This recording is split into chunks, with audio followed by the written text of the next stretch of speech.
அகிலம் டிவி நேயர்களுக்கு வணக்கம். இன்றைய பிரதான செய்திகள். முதலில் தலைப்புச் செய்திகள். எரிபொருட்களுக்கான வரி நீக்குவது தொடர்பில் வெளியான தகவல். அரசு சேவைக்கு ஆட்சேர்ப்பு அனுர வெளியிட்ட அறிவிப்பு. முன்னாள் பிரதேச சபை உறுப்பினர் துப்பாக்கிச் சூட்டில் உயிரிழப்பு. ஹரிணியின் பிரதமர் பதவி தொடர்பில் அரசாங்கத்தின் முடிவு வெளியானது. எரிபொருள் நிரப்பு நிலையத்தில் தீ விபத்து. யாழில் கோர விபத்து, பெண் உயிரிழப்பு. உத்தரகண்ட் மண் சரிவு, 66 பேர் மாயம். அல் ஜசீரா செய்தியாளர்கள் மீது இஸ்ரேல் தாக்குதல், 6 பேர் உயிரிழப்பு. சைபர் மோசடியில் இலக்கு வைக்கப்படும் இலங்கையர்கள் தொடர்பான விரிவான செய்திகள். எரிபொருளுக்கு விதிக்கப்பட்டுள்ள வரிகளை நீக்குவதற்கான சாத்தியக்கூறு இல்லை என எரிசக்தி அமைச்சர் பொறியியலாளர் குமார ஜெயக்கொடி தெரிவித்துள்ளார்.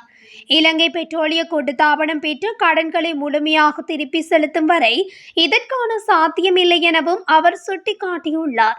தொலைக்காட்சியொன்றில் ஒளிபரப்பான நிகழ்ச்சி ஒன்றில் வைத்தே அமைச்சர் இதனை குறிப்பிட்டுள்ளார்.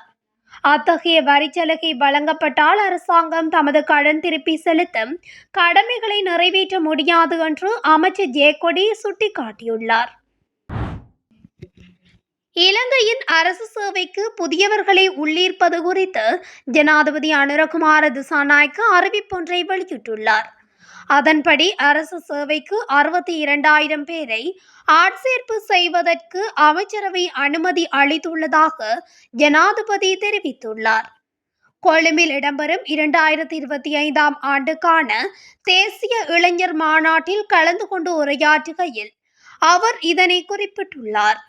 நாட்டின் எதிர்காலத்தை பொறுப்பேற்கும் பொறுப்புள்ள இளைஞர் தலைமைத்துவத்தை உருவாக்க வேண்டும் என்றும் ஜனாதிபதி தெரிவித்துள்ளார். இளைஞர்களை அரசியல் கைப்பாவைகளாக மாற்றாமல் நாட்டின் எதிர்காலத்தை வழிநடத்தும் தலைவர்களாக உருவாக்குவதே இதுவரையிலான மாநாட்டின் இலக்காக இருப்பதாகவும் ஜனாதிபதி சுட்டிக்காட்டினார். இதேவேளை பொது சேவையில் உள்ள அத்தியாவசிய வெற்றிடங்களை நிரப்புவதற்கு 10,000 மில்லியன் ரூபாய் ஒதுக்கீடு செய்யப்பட்டுள்ளதாகவும் ஜனாதிபதி முன்னர் அறிவித்திருந்தமை குறிப்பிடத்தக்கது. மேகொட பகுதியில் இடம்பெற்ற துப்பாக்கிச் சூட்டு சம்பவத்தில் கோமாகம பிரதேச சபையின் முன்னாள் உறுப்பினர் சாந்த முதுன் கொட்டுவ உயிரிழந்துள்ளார். குறித்த துப்பாக்கிச் சூட்டு சம்பவம் இன்று பிற்பகல் இடம்பெற்றுள்ளது.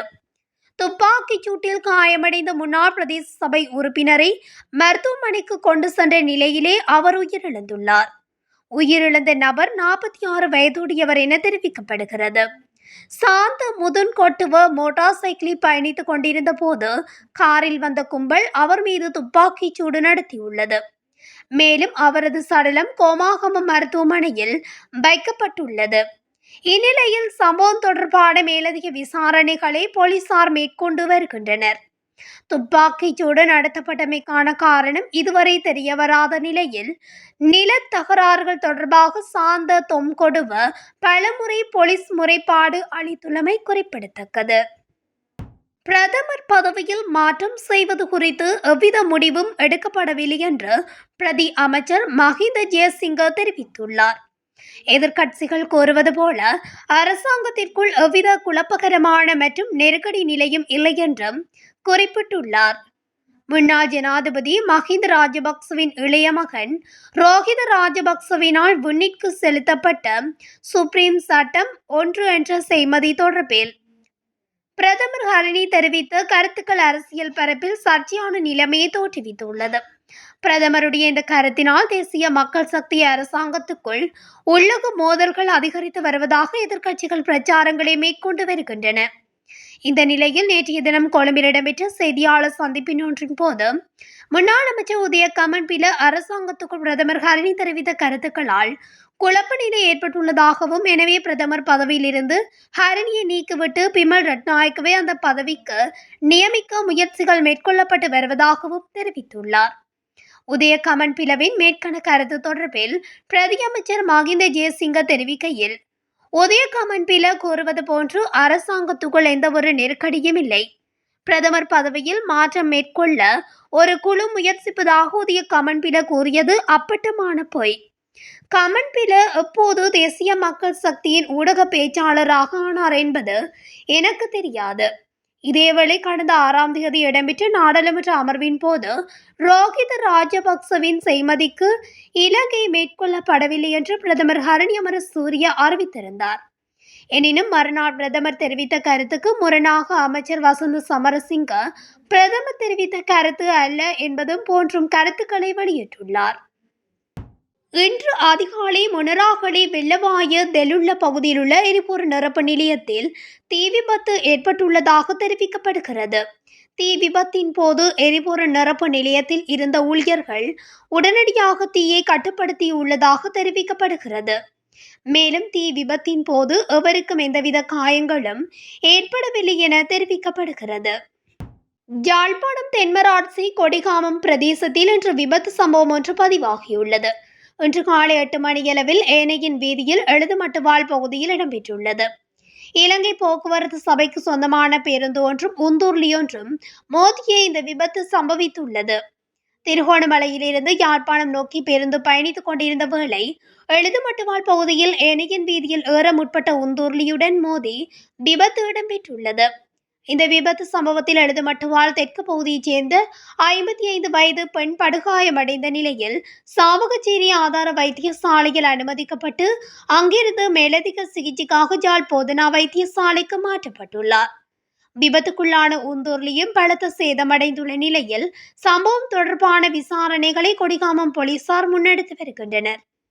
திருகோணமலையிலிருந்து யாழ் நோக்கி பயணித்துக் கொண்டிருந்த பேருந்துடன் எழுதுமட்டுவாழ் பகுதியில் இருந்து வந்த உந்தூர்லி மோதிய விபத்தில் படுகாயமடைந்திருந்த பெண் உயிரிழந்துள்ளார் என கொடிகாமம் போலீசார் தெரிவித்தனர். உத்தரகாண்ட் மாநிலத்தின் உத்தரகாசியில் ஏற்பட்ட மண் சரிவு மற்றும் வெள்ளத்தினால் மாயமான 66 பேரை தேடும் பணிகளில் இந்திய தேசிய புவி இயற்பியல் ஆராய்ச்சி நிறுவன நிபுணர்கள் ஈடுபட்டு வருவதாக இந்திய ஊடகங்கள் தெரிவித்துள்ளன. உத்தரகாசியில் கடந்த 5ஆம் தேதி மேக வெடிப்பினால் ஏற்பட்ட மண் சரிவு மற்றும் திடீர் வெள்ளத்தால் தாராளி பகுதியில் இருந்த ஏராளமான குடியிருப்புகள் அடித்துச் செல்லப்பட்டு சேதமாகின. இதனால் தற்போது வரை 66 பேர் மாயமானதாக தெரிவிக்கப்பட்டுள்ளது. இதனைத் தொடர்ந்து மாயமானவர்களின் நிலை குறித்து தற்போது வரை தெரியவராத நிலையில் இடிபாடுகளுக்குள் சிக்கியுள்ளவர்களை தேடும் பணிகள் மேற்கொள்ளப்பட்டு வருகின்றதாக தெரிவிக்கப்படுகின்றது. அங்கு தொடர்ந்து மழை பெய்து வருகின்றதாகவும் கூறப்பட்டுள்ளது. காசா நகரில் இஸ்ரேல் ராணுவம் அல் ஜசீரா செய்தியாளர்களை குறிவைத்து நடத்திய வான்வழி தாக்குதலில் பத்திரிகையாளர்கள் உட்பட 6 பேர் கொல்லப்பட்டுள்ளதாக சர்வதேச ஊடகங்கள் தெரிவித்துள்ளன. இந்த தாக்குதலில் 4 பத்திரிகையாளர் உட்பட 6 பேர் உயிரிழந்துள்ளதாக தெரிவிக்கப்பட்டுள்ளது. பத்திரிகையாளர்கள் அனைவரும் சிபா வைத்தியசாலையில் கூடியிருந்த போது இந்த தாக்குதல் நடத்தப்பட்டதாகவும் இந்த தாக்குதலில் வைத்தியசாலை வளாகத்தின் அவசர பிரிவு கட்டடத்தின் நுழைவாயிலும் சேதப்படுத்தப்பட்டுள்ளதாக தெரிவிக்கப்பட்டுள்ளது. இஸ்ரேல் மற்றும் காசா நகர வைத்தியசாலை அதிகாரிகளும் இந்த உயிரிழப்பை உறுதிப்படுத்தியுள்ளதாக தெரிவிக்கப்பட்டுள்ளது. கிழக்கு ஆசியாவில் இயங்கும் சைபர் குற்ற மையங்களுக்கு இலங்கை உட்பட பல நாடுகளைச் சேர்ந்தவர்களை மோசடியாக ஆட்சேர்ப்பு செய்யும் நடவடிக்கை நடைபெறுவதாக பாதுகாப்பு அமைச்சு தெரிவித்துள்ளது. இந்த விவகாரம் குறித்து பாதுகாப்பு அமைச்சு அறிக்கை ஒன்றை வெளியிட்டுள்ளது. ஐடி துறையில் வேலை வழங்குவதாக கூறி இலங்கை உட்பட பல நாடுகளைச் சேர்ந்த சுமார் 50,000 பேரை ஆட்சேர்ப்பு செய்ய முயற்சிகள் மேற்கொள்ளப்பட்டு வருகின்றது. இத்தகைய 5 சைபர் குற்ற மையங்கள் அமைக்கப்பட்டுள்ளதாகவும் சமூக ஊடகங்கள் மூலம் போலி வேலை விளம்பரங்கள் பரப்பப்படுவதாகவும் தகவல்கள் வெளியாகியுள்ளன. கடந்த சில வாரங்களில் இத்தகைய மோசடி மையங்களுக்கு 11 இலங்கையர்கள் ஆட்சேர்ப்பு செய்யப்பட்டனர். இலங்கையில் வசிப்பவர்களுக்கு அப்பால் துபாயில் பணிபுரியும் இலங்கையர்களும் ஐடி வேலை வாய்ப்புகள் என்ற போர்வையில் இம்மையங்களுக்கு ஆட்சேர்ப்பு செய்யப்பட்டதாக தகவல்கள் தெரிவிக்கின்றன. எனவே தாய்லாந்து, மியான்மர், கம்போடியா, லாவோஸ் போன்ற நாடுகளில் வேலைவாய்ப்புகள் இருப்பதாக கூறி சமூக ஊடகங்களில் பரப்பப்படும் விளம்பரங்களுக்கு பதிலளிக்கும் போது கூடுதல் எச்சரிக்கையுடன் இருக்க வேண்டும் என குறிப்பிடப்பட்டுள்ளது. இத்துடன் அகிலம் டிவியின் இன்றைய பிரதான செய்திகள் நிறைவடைகின்றன. தொடர்ச்சியாக செய்திகளை அறிந்து கொள்ள அகிலம் டிவி ஊடகத்துடன் இணைந்திருங்கள். நன்றி, வணக்கம்.